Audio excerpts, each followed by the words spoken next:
कि मरने वाला कोई भी हो, डॉक्टर ने अगर ऑपरेशन बता दिया हो और उस ऑपरेशन के लिए एक बॉटल ब्लड की ज़रूरत हो और आपका ब्लड उसके ब्लड ग्रुप से मिल रहा हो, तो ऐसी सूरत में इंसानियत का तकाज़ा ये है कि आप रोज़ा भी तोड़ दें लेकिन उस आदमी की जान बचाएं। ये इंसानियत का कल मैंने तज़किरा किया था। ये इंसानियत ही थी कि नबी अकरम सल्लल्लाहु अलैहि वसल्लम अपने सहाबा के साथ बैठे हुए थे, अचानक एक यहूदी का जनाजा निकला। यहूदी लोग अपने तौर और अपने तरीक़े के मुताबिक जा रहे थे। यहूदियों का जनाजा देखकर अल्लाह के नबी सल्लल्लाहु अलैहि वसल्लम खड़े हो जाते हैं, आपके साथ आपके सहाबा भी खड़े हो जाते हैं। जब जनाजा आगे बढ़ जाता है तो सहाबा ने सवाल किया, अय अल्लाह के नबी, क्या किसी यहूदी के जनाजे को देखकर हम खड़े हो सकते हैं? मरने वाला तो काफिर था। तो अल्लाह के नबी सल्लल्लाहु अलैहि वसल्लम ने उसका जवाब ये दिया, काफिर था तो क्या हुआ, क्या मरने वाला इंसान नहीं था? यानी हम उसके कुफ्र की वजह से खड़े नहीं हो रहे हैं, वो तो अपने अंजाम को भुगतेगा ही। हम इंसानियत के एहतराम में खड़े हो रहे हैं। उसके घर वालों को, आइज़्ज़ा और अकारिब और रिश्तेदारों को तकलीफ़ है, दर्द है उसके मरने का, हम उनके गम में शरीक हो रहे हैं। और किसी के गम में शरीक होना ये बुरी बात नहीं है। ये चीज़ें हमें बतला रही हैं कि हम किसी भी काफिर के जनाजे को देखकर खड़ा हो सकते हैं। खड़ा ही नहीं हो सकते बल्कि उसके जनाजे में हम उन लोगों के साथ चल भी सकते हैं। यहां तक कि अगर किसी को शमशान घाट में जलाया जाता है तो आप गैर मुस्लिमों के जनाजे में शिरकत करते हुए शमशान घाट तक जा भी सकते हैं। लेकिन हाँ, अगर वो आपको ये कहें कि हमारे भाई को या हमारे बाप को अपने हाथ से चिता लगा दो, जला दो, तो आप ये काम नहीं कर सकते,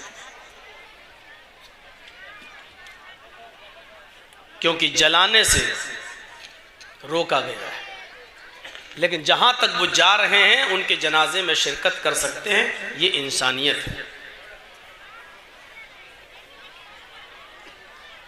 नबी अकरम सल्लल्लाहु अलैहि वसल्लम के पास एक औरत आती है, वाक़या सुना है आपका, और कहती है कि अल्लाह के रसूल, इन्नी क़द असब्तुल हद्द या रसूल अल्लाह, अल्लाह के नबी मैं हामिला हो गई हूँ और हद को पहुँच चुकी हूँ, मुझे संसार कर दीजिए क्योंकि मुझसे जिना का सुदूर हुआ है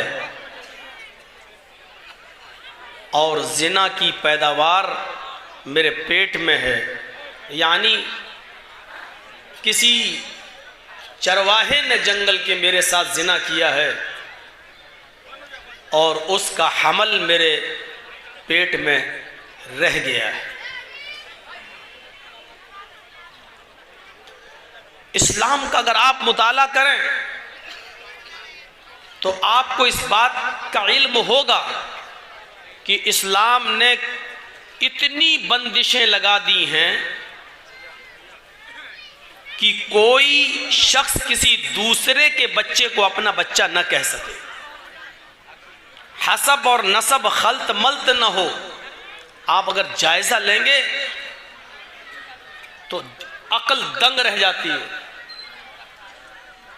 किसी मजहब के अंदर इतनी बाउंडेशन नहीं है, लेकिन इस्लाम इतनी बाउंडेशन लगाता है कि अगर कोई मर्द किसी औरत को तलाक देता है तो तलाक देने के बाद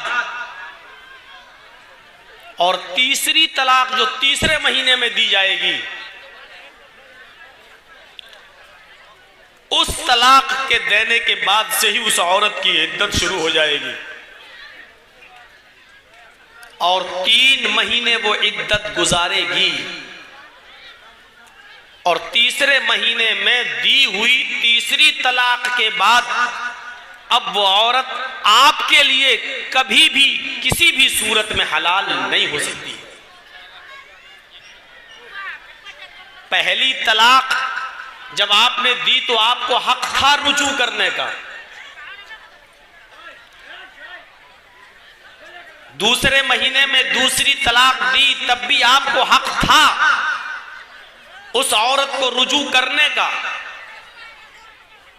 लेकिन जहां आप तीसरे महीने में तीसरी तलाक देंगे तो तीसरी तलाक जैसे ही आपके मुंह से निकलेगी उसके बाद फिर वो औरत जो आपकी बीवी थी तीसरी तलाक के बाद बिल्कुल लिया मुकम्मल तौर पर कंप्लीटली आपके लिए हराम हो जाएगी और वहीं से उस औरत की इद्दत शुरू हो जाएगी। 3 महीने की वो इद्दत गुजारेगी और 3 महीने की इद्दत गुजारने के बाद फिर वो जहां शादी करना चाहे कर सकती है, लेकिन 3 महीने से पहले नहीं। ये बाउंडेशन क्यों लगाई गई है? ताकि पहले शौहर का जिसने तलाक दी है उसका हमल कहीं इसके पेट में रुका हुआ ना हो।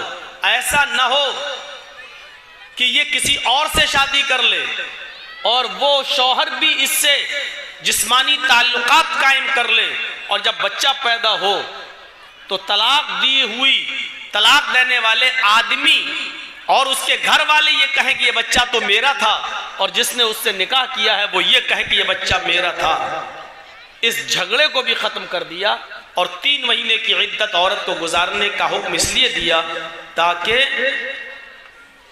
हमल का पता चल जाए कि तलाक देने वाले आदमी का कोई हमल तो इसके पेट में नहीं रुका। इतनी बाउंडेशन लगाई। शौहर अगर इंतकाल कर गया, मर गया, तब उसकी बीवी को ऐसी कंडीशन में भी इद्दत गुजारना पड़ेगी और वो इद्दत होगी 4 महीना 10 दिन।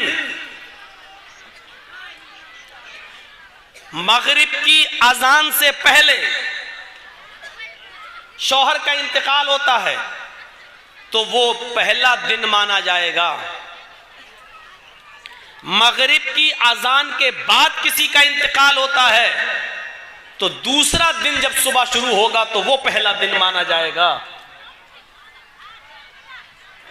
याद रखिएगा इन मसलों को। तफसीली तौर पर बताने का मौका नहीं है। यही चीज अकीके में भी शामिल है। कोई बच्चा, आज कौन सा दिन है? जुमा। मगरिब की अजान से पहले पैदा होता है तो आज का दिन माना जाएगा जुमा। मगरिब की अजान के बाद अगर बच्चा पैदा होता है तो शनिचर का दिन, सैटरडे का दिन पहला दिन माना जाएगा। अब उसका अकीका कब होगा? अगर मगरिब की अजान से पहले जुमे के दिन अगर बच्चा पैदा होता है, मगरिब की अजान से पहले, तो जुमे का दिन पहला दिन माना जाएगा जुमा। शनिचर, इतवार, सोम, मंगल, बुध, जुमेरात, यानी जुमेरात को 7वां दिन होगा और जुमेरात को अकीका किया जाएगा। अगर मगरिब की अजान से 1 मिनट भी पहले हुआ तब भी जुमे का दिन माना जाएगा।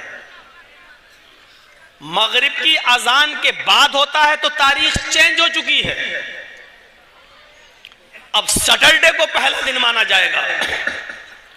Saturday, Sunday, Monday, Tuesday, Wednesday, Thursday और फ्राइडे। अब जो अकीका किया जाएगा वो फ्राइडे को किया जाएगा।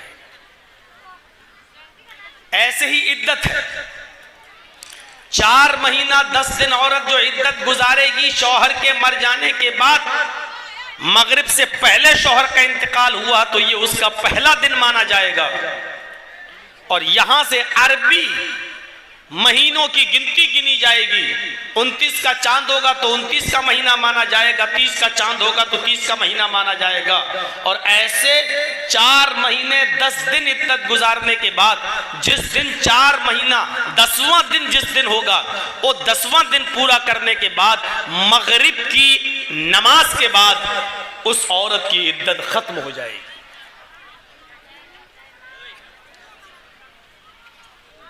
औरत की इद्दत भी इतनी सख्त नहीं है जितनी आज हम लोगों ने बना दी है।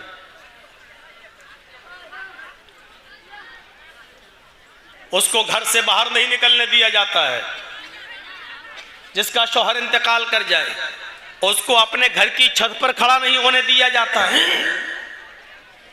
आसमान से भी पर्दा करो। ये घर की मुल्लानियां जो होती है ना, हज्जने, ये ज्यादा बखेड़े खड़े करती हैं। इद्दत का मतलब सिर्फ इतना है कि 4 महीने 10 दिन तक जिसका शौहर इंतकाल कर गया वो दूसरी शादी नहीं कर सकती है। इद्दत का मतलब सिर्फ इतना है कि वो 4 महीने 10 दिन तक अपने घर में भी मेकअप नहीं कर सकती है। वो 4 महीने 10 दिन तक कोई नया कपड़ा नहीं पहन सकती है। वो 4 महीने 10 दिन तक अगर इन्हीं दिनों में अगर ईद का या बकरा ईद का दिन आ जाए तब भी वो घर के धुले हुए कपड़े पहन ले, लेकिन वो नए कपड़े न पहने, क्योंकि अभी वो इद्दत में है। इतना है इद्दत का मतलब। बीमार है, डॉक्टर के यहां जा सकती है, इलाज के लिए जा सकती है।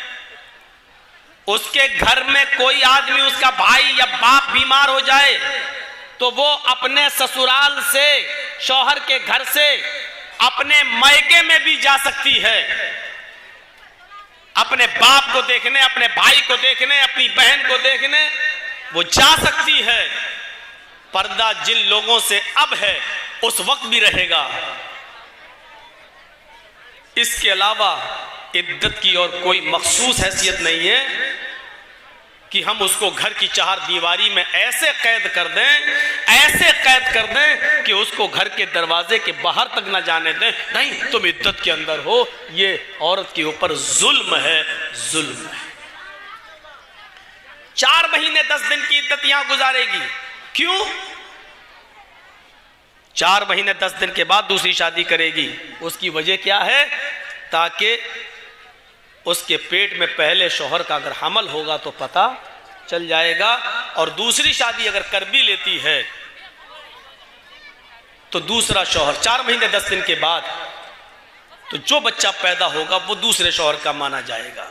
हाँ, लेकिन एक चीज और बता दूं इसमें, अगर शौहर का इंतकाल हुआ और उस वक्त उसकी बीवी हामिला थी और पेट में 8.5 महीने का हमल था, बच्चा था, और शौहर उस बच्चे के पैदा होने से पहले इंतकाल कर गया, यानी 15 दिन पहले इंतकाल कर गया, अब औरत की इद्दत 4 महीने 10 दिन नहीं है। 15 दिन के बाद जब ये बच्चा पैदा हो जाएगा, इस बच्चे की पैदाइश के होते ही उसकी इद्दत भी खत्म हो जाएगी। क्यों?